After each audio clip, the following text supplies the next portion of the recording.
Hello student, welcome to my study channel শিক্ষা দিশারি। আজ আমি ক্লাস 11 নিউট্রিশনের ভিটামিন বি12 সম্পর্কে আলোচনা করব।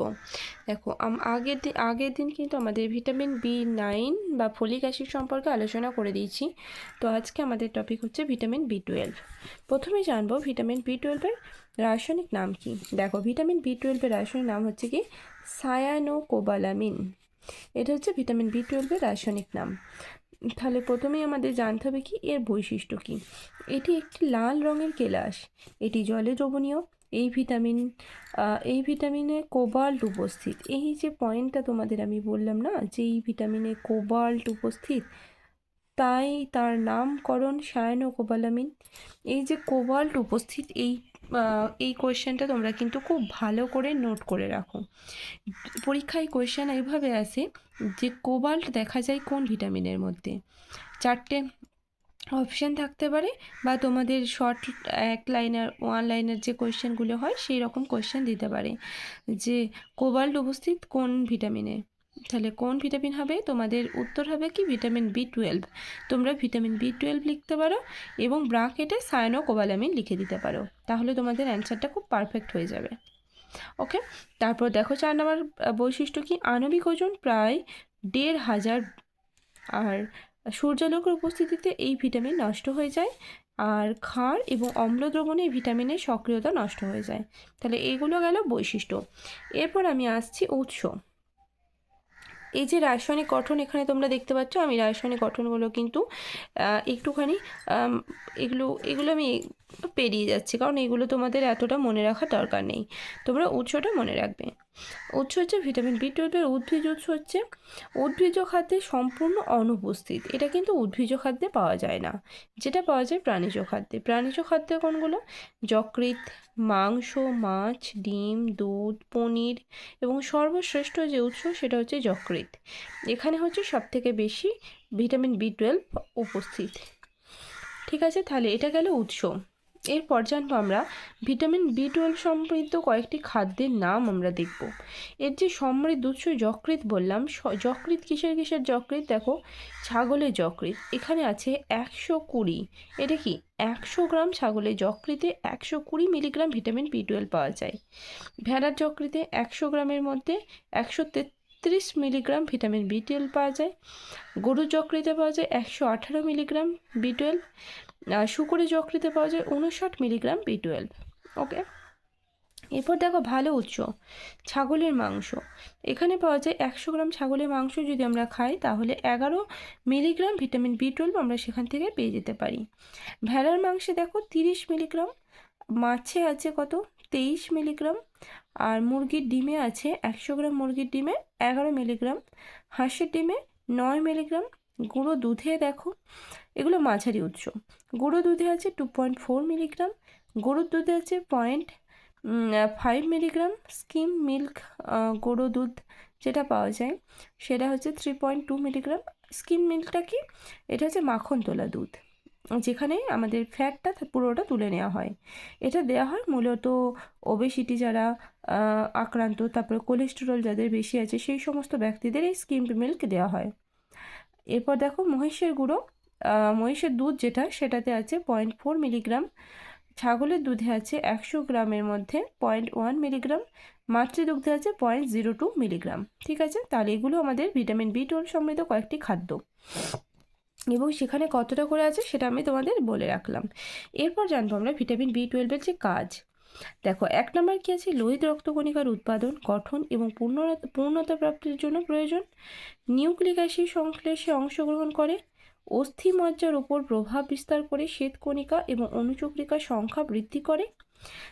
নেক্সট কি আছে দেখো, স্বাভাবিক স্বাস্থ্য রক্ষায় এবং কেন্দ্রীয় স্নায়ুতন্ত্রের কোনো অংশের প্রক্রিয়ায় প্রভাব বিস্তার করে। নেক্সট কি আছে দেখো, অনেক অণুজীবের বৃদ্ধির জন্য প্রয়োজন।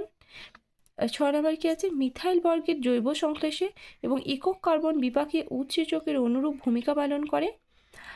7 নম্বর কি আছে, কার্বোহাইড্রেট থেকে স্নেহদ্রব্য সংশ্লেষ ত্বরান্বিত করে। 8 নম্বর দেখো আছে, কার্বোহাইড্রেট প্রোটিন ও ফ্যাটের বিপাকে নানাভাবে অংশগ্রহণ করে। 9 নম্বর কি আছে, রক্তে শর্করা সাম্য অবস্থা রক্ষা করতে সাহায্য করে। তাহলে এই গেল আমাদের ভিটামিন বি12-এর কাজ। এখানে একটা দেখো ইনফোপিডিয়া বলে যে পয়েন্টটা দেওয়া আছে, এখানে একটু দেখিনি আমরা কি লেখা আছে। ভিটামিন B12 পাচক রাশির সাশ্রয়ী উপাদান, এটি ক্ষুদ্রান্তের ইলিয়ামে শোষিত হয়। তাহলে ভিটামিন B12 কোথায় শোষিত হয়? ক্ষুদ্রান্তের ইলিয়ামে শোষিত হয়। শ্লেষ্মা কোষে বিশ্লিষ্ট হয়ে রক্তে পরিবাহিত হয় এবং যকৃতে সঞ্চিত হয়। যকৃত থেকে অস্থিমজ্জায় পৌঁছায় এবং আরবিসি বৃদ্ধিতে সাহায্য করে। আরবিসিটা কি? রেড ব্লাড কর্পাসেল, লাল, এটা হচ্ছে লোহিত রক্তকণিকা। ঠিক আছে, এরপর জানবো আমরা অভাবজনিত লক্ষণ। তাহলে ভিটামিন B12 অভাবে কী রোগ হয়? খুব ইম্পর্টেন্ট। পার্নিসিয়াস অ্যানিমিয়া, আর একটা হচ্ছে মেগালোব্লাস্টিক অ্যানিমিয়া। ঠিক আছে, পার্নিসিয়াস অ্যানিমিয়াটা দেখো, পাকস্থলী রসে ইন্ট্রিনসিক ক্যাসেল ফ্যাক্টরের অভাব ঘটলে ভিটামিন B12 শোষণ ব্যাঘাত ঘটে, ফলে পার্নিসিয়াস অ্যানিমিয়া রোগ দেখা যায়। এই রোগে লোহিত রক্তকণিকাগুলি অপরিণত অবস্থায় থাকে। ঠিক আছে, এতে একটা দেখো পিকচার দেখা যাচ্ছে এখানে, এটা হচ্ছে স্বাভাবিক হাত, আর যেটা অ্যানিমিক হাত সেখানে দেখো এখানে আমাদের রক্তে লোহিত রক্তকণিকাগুলো অপরিণত অবস্থায় থাকে, তো হাতের অবস্থাটা এরকম টাইপের হয়ে যায়, হাতের চামড়াগুলো কুঁচকে যায়। ঠিক আছে, এরপর দেখো মেগালোব্লাস্টিক অ্যানিমিয়া। পার্নিসিয়াস রক্তাল্পতা রোগের ফলে লোহিত রক্তকণিকাগুলি অপরিণত, নিউক্লিয়াসযুক্ত ও অস্বাভাবিক বৃহৎ আকার ধারণ করে এবং ক্ষারধর্মী মেগালোব্লাস্ট কোষে পরিণত হয়। এই ধরনের রক্তাল্পতাকে বলা হয় মেগালোব্লাস্টিক রক্তাল্পতা। ওকে, এরপর আরেকটা দেখো এখানে পয়েন্ট আছে, যেটা অভাবজনিত লক্ষণ। স্নায়ুতন্ত্রের অবক্ষয়, স্নায়ুতন্ত্রে ক্ষত দেখা যায়। সুষুম্নাকাণ্ডের স্নায়ুতন্ত্রগুলি মায়ালিন আচ্ছাদনী নষ্ট হয়ে যাওয়ার ফলে বিভিন্ন প্রান্তীয় অঙ্গ ও কলার অনুভূতি লোপ পায়। এটা হচ্ছে স্নায়ুতন্ত্রের অবক্ষয়। নেক্সট দেখো তাছাড়া এই ভিটামিনের অভাবে মুখ ও জিহ্বার প্রদাহ লক্ষ্য করা যায় এবং রক্তে শর্করা পরিমাণ বৃদ্ধি পায়। ইঁদুর, শূকর ইত্যাদি প্রাণীর মেদবৃদ্ধি হ্রাস এবং ক্রোধ প্রবণতার লক্ষণ দেখা যায়। এটা তো গেল ভিটামিন B12 অভাবজনিত ফল। এবার আসছো আধিক্যজনিত ফল। তাহলে আধিক্যজনিত ফলটা একটু দেখে নিই। ভিটামিন B12 অতিরিক্ত গ্রহণে বমি ভাব, মাথা ধরা, ক্লান্তি, লিভারের সমস্যা, মধুমেহ রোগ এবং ক্যান্সারের সম্ভাবনা পরিলক্ষিত হয়। ঠিক আছে, তাহলে এখানে দুটো কোয়েশ্চেন আমরা একটু দেখে নিই। ভিটামিন B12 সমৃদ্ধ খাদ্য কী কী? আমরা পেলাম যকৃৎ, মাংস, এগুলো। পার্নিসিয়াস অ্যানিমিয়াটা কী সেটাও আমরা পেয়ে গেলাম। তো এই দুটো কোয়েশ্চেন তোমরা খুব ভালো করে রেডি করে নেবে। এরপর আসবো আমরা ভিটামিন B12 যে ডেলি রিকোয়ারমেন্ট সেটা একটু দেখে নিই। দেখো, পুরুষ স্বল্প পরিশ্রমী হচ্ছে 2.5 মিলিগ্রাম পার ডে, মাঝারি পরিশ্রমী এবং অতি পরিশ্রমী তিনজনের ক্ষেত্রে কিন্তু একই আছে 2.5 মিলিগ্রাম পার ডে। মহিলাদের ক্ষেত্রে দেখো, স্বল্প, মাঝারি এবং অতি পরিশ্রমী সবার ক্ষেত্রে একই আছে 2.5 মিলিগ্রাম পার ডে। পুরুষ এবং মহিলা দুটোই সেম আছে এখানে। গর্ভবতীদের ক্ষেত্রে একটু বেশি লাগবে, কারণ এরা তো মানে স্বাভাবিকের থেকে অন্য একটি অবস্থায় আছে, গর্ভাবস্থায় আছে, তো তাদের সায়ানোকোবালিনের পরিমাণ অনেকটা বেশি লাগবে। তো 2.5 এটা স্বাভাবিক, তার সাথে 0.25 এটা অ্যাড হবে, এটা মিলিগ্রাম। ঠিক আছে, আর স্তন্যদাত্রীর ক্ষেত্রে 0 to 6 মান্থ এবং 7 to 12 মান্থের ক্ষেত্রে 0 to 6 মান্থের ক্ষেত্রে এই যে স্বাভাবিক 2.5 তার সাথে +1 অ্যাড হবে, আর 7 থেকে 12 মাসের ক্ষেত্রে 2.5টা স্বাভাবিক, তার সাথে 1.2 মিলিগ্রাম পার ডেটা অ্যাড হয়ে যাবে। ওকে, এরপর দেখো সদ্যজাত শিশু 0 to 6 মান্থ আছে কত? 1.2 মিলিগ্রাম পার ডে, এবং 7 to 12 মান্থও আছে 1.2 মিলিগ্রাম পার ডে। শিশুর ক্ষেত্রে দেখো 1 থেকে 3 বছর 1.2 milligram per day, 4 to 6 years 1.2 milligram per day, 7 to 9 years 2.5 milligram per day. বালক আছে দেখো 10 to 12 years 2.5 milligram per day, 13 to 15 years 2.5 milligram per day, 16 to 18 years 2.5 milligram per day. তাহলে এগুলো সেমই আছে সবকটা।